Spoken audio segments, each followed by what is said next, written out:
بسم الله الرحمن الرحيم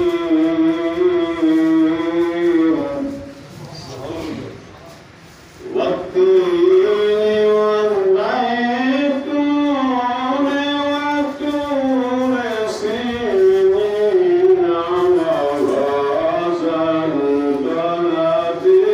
الأمين والتين والزيتون وطور سينين وهذا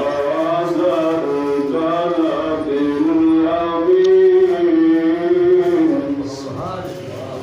لقد خلقنا الإنسان في أحسن تقويم ثم رددناه أسفل سافلين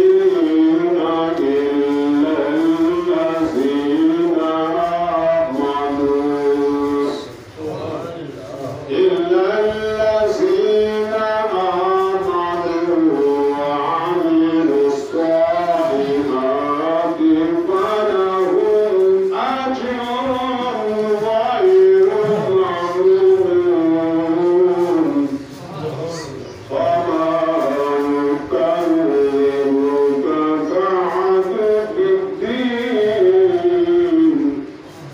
أليس